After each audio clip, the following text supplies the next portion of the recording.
Assalamualaikum warahmatullahi wabarakatuh. Baik, kali ini kita akan membahas bab baru yang berjudul peluang. Mungkin bab ini sering kalian temukan di kehidupan sehari-hari.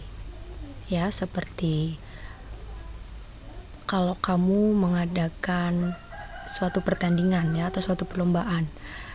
Bisa jadi kamu punya peluang menang atau kalah. Contoh yang lain seperti misalkan waktu kenaikan kelas. Ketika kamu mau ambil rapot, kamu pasti punya pertanyaan, apakah saya naik atau tidak? Nah, kedua pilihan tersebut itu bisa dihitung. Seberapa besarkah peluang untuk menang atau kalah? Seberapa besarkah peluang untuk naik kelas atau tidak? Nah, itu akan kita pelajari di dalam bab ini. Peluang. Oke, lanjut ke pengertian peluang. Peluang adalah kemungkinan atau kebolehjadian terjadinya suatu peristiwa. Misalkan tadi, bisa menang atau bisa kalah. Nah, kemungkinannya itu berapa persen? Nah, itulah yang dimaksud dengan peluang. Oke, peluang di sini dibagi menjadi dua. Ada peluang empirik, ada peluang teoritik. Ya. Keduanya sama-sama perbandingan, di mana membandingkan antara banyaknya kejadian. Ya, di sini juga sama, perbandingan antara banyaknya kejadian. Cuma yang dibandingkannya itu berbeda. Kalau yang empirik itu dibandingkan dengan percobaan yang dilakukan. Ya. Seberapa banyak percobaan yang kalian lakukan. Sedangkan yang teoritik, percobaannya hanya dilakukan sekali. Nah, dari sekali percobaan tersebut, kejadian yang keluar itu dibandingkan dengan banyaknya kejadian yang mungkin akan keluar dari percobaan tersebut. Oke, kita lanjut ya ke pembahasan pertama tentang peluang empirik. Pengertian. Peluang empirik adalah perbandingan antara banyaknya kejadian terhadap percobaan yang dilakukan. Nah, di sini peluang itu lambangnya adalah P. Jadi peluang kejadian A atau peluang muncul kejadian A itu dilambangkan dengan PA. Nah, sedangkan banyaknya kejadian A itu dilambangkan dengan NA. Nah, banyak percobaan yang dilakukan itu dilambangkan dengan NS. Nah, kemudian rumus peluang itu adalah PA sama dengan NA dibagi NS. Oke, kita ke contoh soal ya. Contoh soal yang pertama. Suatu koin dilemparkan sebanyak 50 kali. Oke, berhenti sampai sini. Kalian bayangkan ya, kamu pegang satu koin. Nah, satu koin itu kamu lemparkan sebanyak 50 kali. Nah, otomatis ada 50 kali kejadian yang muncul. Dari 50 kejadian itu, bisa aja kejadian pertama atau kemunculan pertama, dia muncul sisi angka. Kemunculan yang kedua, bisa saja muncul angka lagi. Kejadian ketiga, bisa jadi dia muncul sisi gambar. Nah,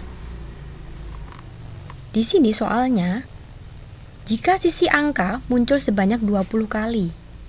Nah, ternyata dari 50 kali lemparan, itu sisi angka muncul sebanyak 20 kali.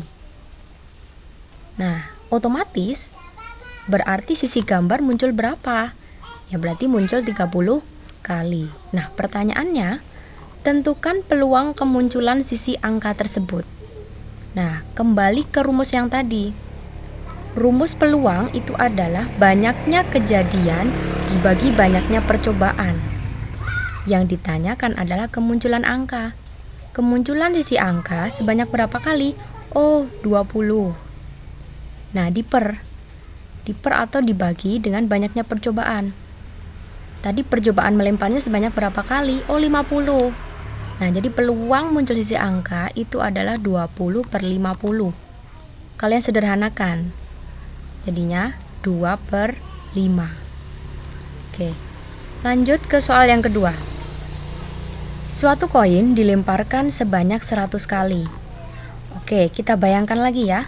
Kamu pegang satu koin. Satu koin itu kamu lemparkan sebanyak 100 kali. Nah, otomatis ada kemunculan 100 kali ya. Bisa muncul sisi angka atau muncul sisi gambar. Nah, soalnya jika sisi angka muncul sebanyak 55 kali. Nah, berarti sisi gambar muncul berapa kali? Sisi gambar berarti muncul 45 kali. Pertanyaannya, tentukan peluang kemunculan sisi gambar. Oke. Tadi gambar muncul berapa kali? Oh, 45 kali. Diperkan. Tadi banyaknya pelemparan sebanyak berapa kali? Oh, 100. Nah, jadinya peluang kemunculan sisi gambar itu adalah 45/100. Harus disederhanakan ya. Oh, ternyata hasilnya adalah 9/20. Oke. Kita lanjut ke soal yang ketiga. Sebuah dadu. Kamu bayangkan ya, kamu pegang satu dadu. Nah, dadu itu punya berapa mata dadu? Ada 6, ya kan? Nah, ketika satu dadu itu kamu lemparkan, nah, kemungkinan yang sisi atas itu bisa aja angka 1, 2, 3, 4, 5, atau 6. Ya. Nah, satu dadu itu di soal ini kamu lemparkan sebanyak 10 kali. Nah, otomatis ada 10 kali kemunculan. Ya kan? Nah, ternyata 10 kali kemunculan ini itu dijabarkan dalam tabel ini. Ya. Di mana mata dadu 1 itu muncul 2 kali. Mata dadu 2 muncul 3 kali. Mata dadu 3 gak muncul sama sekali. Nah, mata dadu 4 itu muncul 2 kali. Mata dadu 5 itu muncul 2 kali. Mata dadu 6 itu muncul 1 kali. Nah, kemunculan ini kalau dijumlahkan ya 10. Kan tadi soalnya melemparkannya sebanyak 10 kali. Oke. Pertanyaannya, tentukan peluang muncul mata dadu 5. Ingat ya, tadi peluang itu rumusnya adalah banyaknya kejadian dibagi banyaknya percobaan atau banyaknya pelemparan. Nah, banyaknya kejadian muncul mata dadu 5 itu adalah 2. Sedangkan banyaknya pelemparan itu adalah 10. Nah, jadi peluang muncul mata dadu 5 itu adalah 2/10. Kalian sederhanakan menjadi 1/5. Lanjut ke pertanyaan keempat. Berikut hasil percobaan pelemparan sebuah dadu. Oke, kita bayangkan lagi ya. Kamu pegang satu dadu, kemudian kamu lemparkan. Di sini pelemparannya belum diketahui, cuma kalian disodorkan tabel hasil pelemparan ini. Ternyata mata dadu 1 itu muncul 3 kali. Mata dadu 2 muncul 1 kali. Mata dadu 3 muncul 2 kali. Mata dadu 4 muncul 1 kali, mata dadu 5 muncul 4 kali, dan mata dadu 4 itu muncul 4 kali. Nah, dari tabel ini kalian bisa tahu berapa kali lemparan dadu tersebut. Nah, tinggal kalian jumlahkan ini. 3, 1, 2, 1, 4, 4. Ternyata setelah dijumlahkan hasilnya adalah 15. Oh, berarti satu dadu tadi dilemparkan sebanyak 15 kali. Pertanyaannya, tentukan peluang muncul mata dadu ganjil. Mata dadu ganjil itu adalah 1, 3, dan 5. Kamu jumlahkan 3 tambah 2 tambah 4. Ternyata hasilnya adalah 9. Oke, jadi peluang muncul mata dadu ganjil adalah 9/15. Sederhanakan, jadinya 3/5. Oke, itu tentang peluang empirik. Jadi, peluang empirik itu adalah perbandingan antara kejadian yang ditanyakan dibagi dengan banyaknya percobaan yang dilakukan. Ya, jadi di sini fokusnya adalah banyaknya percobaan yang dilakukan. Oke, sekarang kita bedakan dengan jenis peluang yang kedua. Ya. Lanjut ke jenis peluang yang kedua, yaitu peluang teoritik. Oke. Pengertiannya, perbandingan antara banyaknya kejadian NA terhadap banyaknya kejadian yang mungkin muncul atau disebut sebagai ruang sampel. Ya. Oke, di sini ada beberapa istilah-istilah penting, ya. Yang pertama, percobaan adalah suatu tindakan yang menghasilkan beberapa kemungkinan yang muncul lebih dari satu.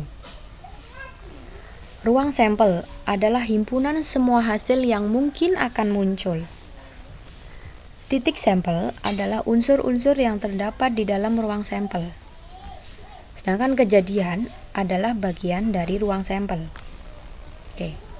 Contohnya. Ya.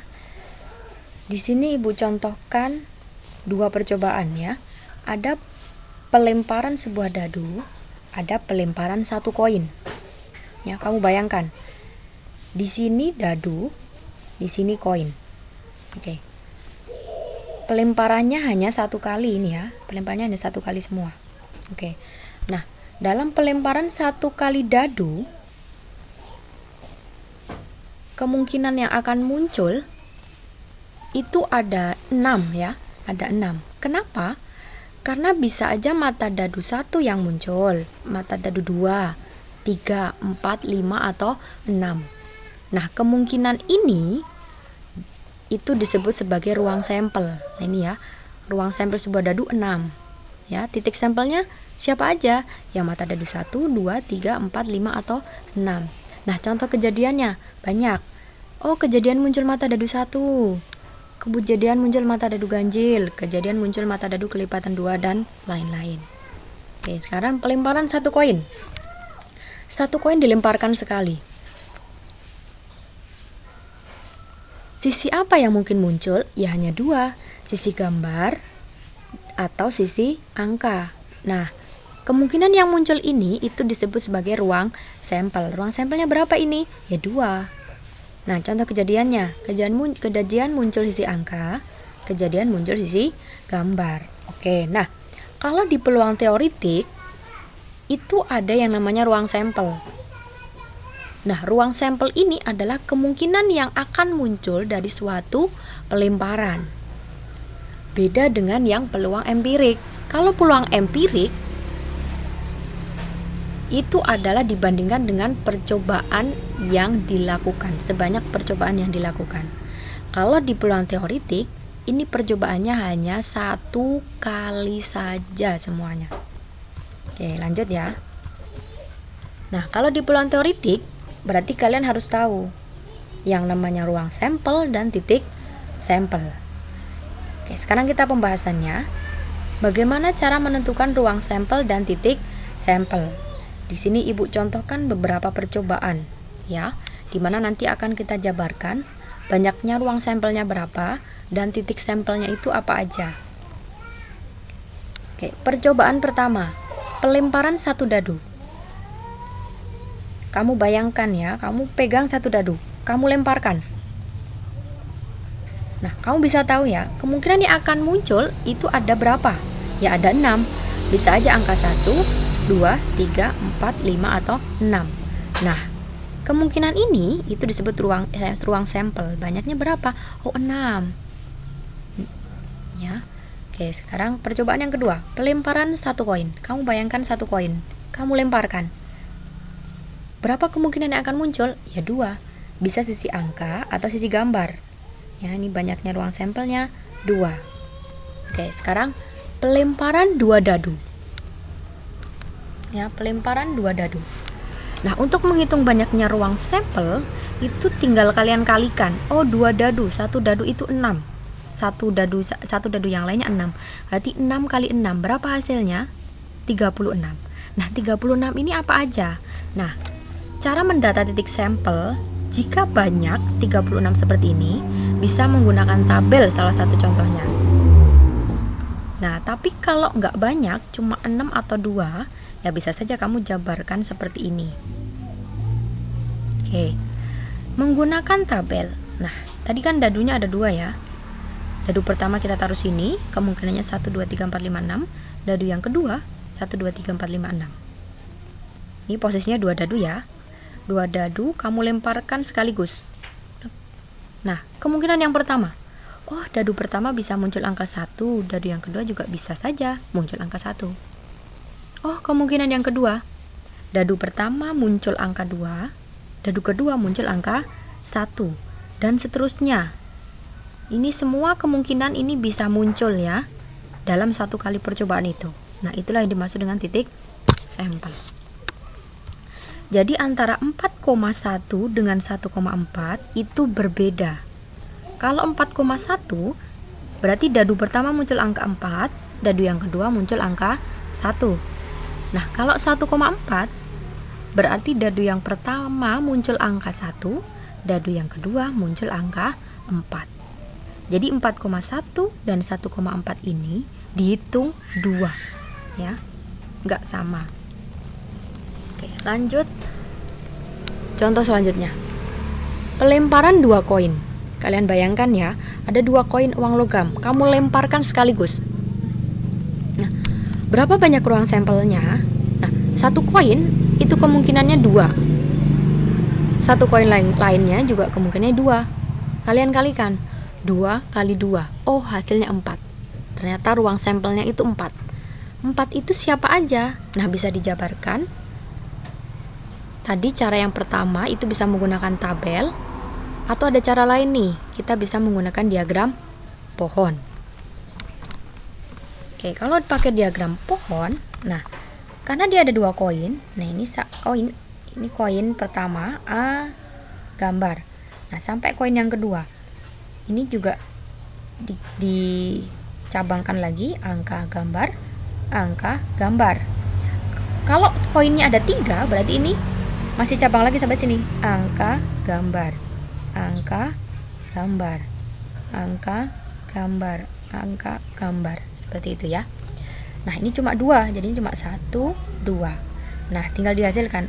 Oh, angka, angka, angka, angka, angka gambar, angka gambar, gambar angka, gambar angka, gambar gambar, gambar gambar, gitu. Atau menggunakan tabel. Kalau menggunakan tabel seperti ini ya, ini mata uang yang pertama, ini mata uang yang kedua. Mata uang pertama kemungkinannya bisa 2, bisa muncul angka, bisa muncul gambar. Mata uang yang kedua juga bisa muncul angka, bisa muncul gambar. Nah, kemungkinan pertama yang muncul, mata uang pertama muncul sisi angka, mata uang yang kedua muncul sisi angka juga. Kemungkinan yang kedua, mata uang yang pertama muncul gambar, mata uang yang pertama muncul angka. Nah, jadi antara GA dan AG itu berbeda, ya, berbeda. Oke, lanjut. Pelemparan 1 koin dan 1 dadu. Oke, 1 koin kemungkinannya ada berapa? 2. 1 dadu kemungkinannya berapa? 6. Jadi kalau 1 koin dan 1 dadu dilemparkan bersama-sama, berapa banyak ruang sampelnya? 2 kali 6. Berapa hasilnya? 12. Nah, 12 ini siapa aja? Nah, kita jabarkan menggunakan tabel seperti ini, boleh ya. Di sini nih kemungkinan 1 koin, yang di sini kemungkinan 1 dadu. Oke. Kemungkinan pertama yang muncul adalah sisi koin angka, mata dadunya 1. Nah, kemungkinan kedua bisa aja koinnya muncul sisi gambar, mata dadunya muncul angka 1 dan seterusnya. Ternyata semuanya dalam satu pelemparan itu kemungkinan munculnya ada 12. Oke, itu tentang ruang sampel dan titik sampel. Sekarang kita lanjutkan ke menentukan peluang. Kalau ini peluang teoretik ya. Oke, peluang kejadian A dituliskan sebagai PA. Rumusnya sama dengan peluang empirik ya. PA sama dengan NA per NS. NA-nya sama dengan peluang empirik. Ya, dia merupakan banyaknya kejadian A atau kejadian yang ditanyakan dalam soal. Nah, perbedaannya hanya di bawahnya ini. Nah, dia dibandingkan dengan siapa? Dengan NS. Sama NS-nya. Cuma NS-nya di peluang teoretik ini adalah banyaknya ruang sampel. Ya. Oke. Lanjut ke contoh soal. Ya. Contoh yang pertama. Pada pelemparan sebuah dadu, tentukan peluang muncul mata dadu ganjil. Oke. Diketahui. Nah, yang pertama kita cari banyaknya ruang sampel ya. Banyaknya ruang sampel pelemparan sebuah dadu. Satu dadu dilemparkan. Ruang sampelnya atau kemungkinan yang muncul ada berapa? Ya ada 6. 6 itu siapa aja? Ya mata dadu 1, 2, 3, 4, 5 atau 6. Oke. Yang ditanyakan kejadian apa? Oh, kejadian muncul mata dadu ganjil. Mata dadu ganjil itu berapa aja? 1, 3, 5. Oh, berarti banyaknya kejadian muncul mata dadu ganjil ada 3. Oke, pertanyaannya adalah peluangnya. Peluang muncul mata dadu ganjil. Kita jawab ya. PA sama dengan NA per NS. Banyaknya kejadian muncul mata dadu ganjil itu 3. Sedangkan banyaknya ruang sampel ada 6. Ya. Jadi peluangnya adalah 3 per 6. Atau kalau disederhanakan yaitu 1 per 2. Oke. Lanjut ke contoh yang kedua. Pada pelemparan 2 dadu, tentukan peluang muncul kedua mata dadu itu sama. Ya, kedua mata dadu itu sama. Oke, diketahui. Nah, yang pertama yang harus kita cari adalah banyaknya ruang sampel. Banyaknya ruang sampel pelemparan 2 dadu. 2 dadu ya. Satu dadunya itu 6, satu dadu yang lainnya 6. 6 kali 6 berapa? 36. Oke. Yang pertanyaannya, muncul kedua mata dadu itu sama. Ya. Siapa aja? Ya ini yang kemungkinan pertama, 1 1, 2 2, 3 3, 4 4, 5 5 atau 6 6. Jadi ini ada berapa? Oh, ada 6 ternyata. Oke, peluangnya berapa? Nah, NA banyaknya kejadian muncul kedua mata dadu sama yaitu 6. Sedangkan ruang sampelnya adalah 36. Nah, kalau disederhanakan jadinya 1 per 6. Oke, lanjut.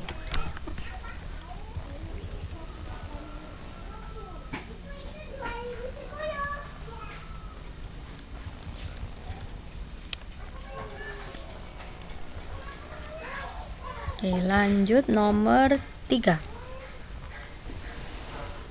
Nah, pada pelemparan 1 dadu, tentukan peluang koin muncul angka semua dan mata dadunya itu ganjil.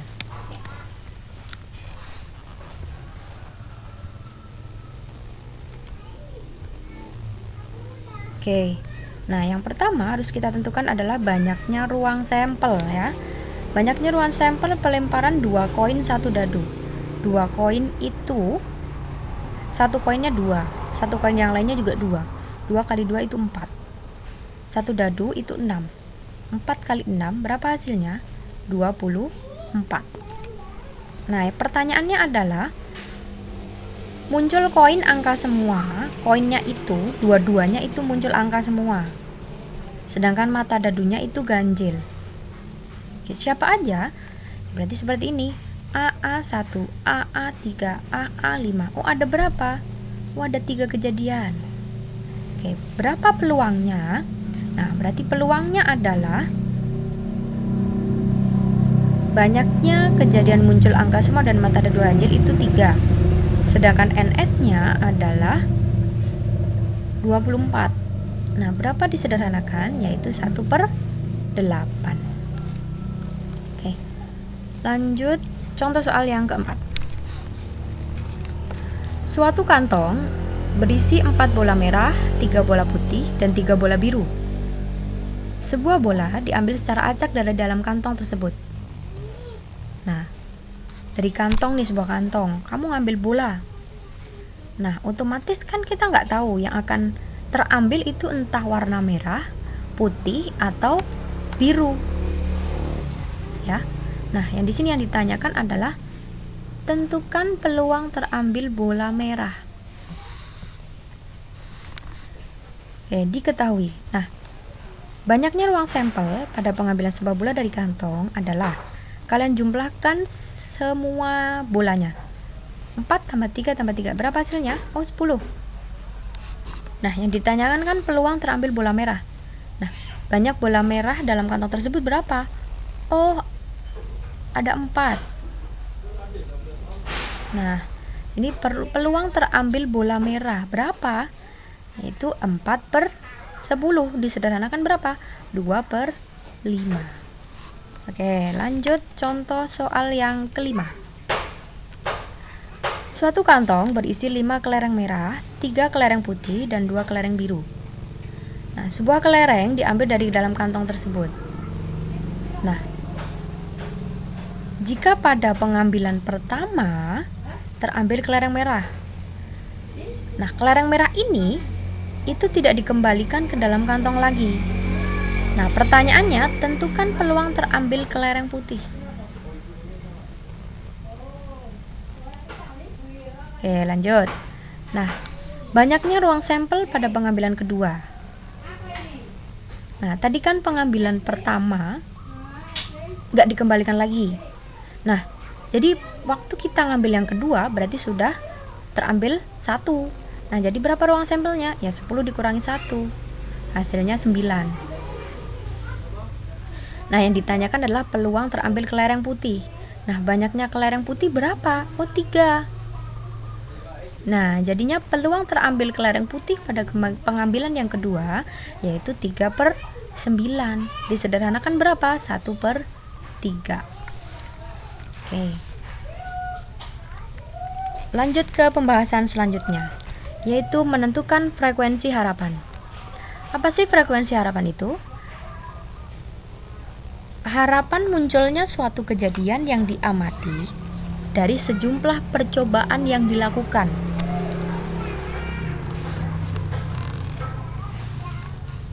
Oke, ini kalau yang ini hanya harapan ya, hanya harapan. Beda dengan yang peluang empirik. Kalau peluang empirik itu percobaannya memang dilakukan sebanyak yang ada. Ya. Nah, rumusnya apa? Nah, frekuensi harapan itu lambangnya adalah FH. Rumusnya adalah PA atau peluang kejadian A dikalikan N. N adalah banyaknya percobaan. Oke, contoh yang pertama. Sebuah dadu dilemparkan sebanyak 36 kali. Pertanyaannya, berapa frekuensi harapan munculnya mata dadu 3? Oke, ini bedanya dengan peluang empirik tadi ya. Kalau yang peluang empirik 36 kalinya ini itu dijabarkan. Dia yang muncul itu berapa aja? Mata dadu 1 berapa, mata dadu 2 muncul berapa kali, mata dadu 3 muncul berapa kali, dan seterusnya. Lah, kalau di frekuensi harapan banyaknya percobaan ini nggak dijabarkan, dia muncul apa aja. Oke. Nah, jadinya makanya di sini namanya harapan muncul. Oke. Nah, yang pertama sama, kita cari banyaknya ruang sampelnya. Sebuah dadu dilemparkan, berarti ruang sampelnya 6. Oke. Kejadian muncul mata dadu 3. Berapa? Dari satu dadu yang dilemparkan ini muncul mata dadu 3 berapa? Ya cuma 1 kali. Nah, berarti peluangnya berapa? Ya 1/6. lemparannya berapa kali? Oh, 36. Berarti N-nya sama dengan 36. Di frekuensi harapannya yaitu PA dikali N. Tadi peluangnya adalah 1/6, sedangkan N-nya adalah 36. 1/6 kali 36 berapa hasilnya? Ya 6. Oh, jadi frekuensi harapan munculnya mata dadu 3 dari 36 kali lemparan itu 6 kali. Harapannya ya, harapannya. Oke, sekarang nomor 2. 2 koin dan 1 dadu dilemparkan sebanyak 40 kali. Berapakah peluang muncul kedua sisi koin adalah gambar dan mata dadunya itu genap? Oke. Yang pertama harus dicari yaitu ruang sampel, ya. Banyaknya ruang sampel 2 koin dan 1 dadu. 2 koin. 1 koinnya itu 2 kemungkinan. Ya, jadi 2 kali 2 4. 1 dadu kemungkinannya 6, berarti 4 kali 6. Berapa hasilnya? 24. Yang ditanyakan adalah kejadian muncul kedua sisi koin adalah gambar dan mata dadunya genap. Siapa aja berarti ini? GG2, GG4, GG6. Ada berapa? Oh, ada 3. Nah, berarti peluangnya berapa? Ya 3/24. Disederhanakan jadinya 1/8. Nah, banyak lemparannya sebanyak berapa kali? Oh, 40. Nah, jadinya N-nya sama dengan 40. Berapa frekuensi harapannya? 1/8 dikali 40. Hasilnya 5. Oh, jadi frekuensi harapan munculnya kedua sisi koin adalah gambar dan mata dadu genap dari 40 kali lemparan itu adalah 5 kali. Oke. Materinya udah selesai. Seperti ini ya. Nah, semoga apa yang Ibu jelaskan melalui video ini semoga bisa menambah pengetahuan kalian, ya. Nanti kalau ada yang kurang jelas bisa ditanyakan langsung ke Ibu, ya. Oke, sekian dari Ibu. Assalamualaikum warahmatullahi wabarakatuh.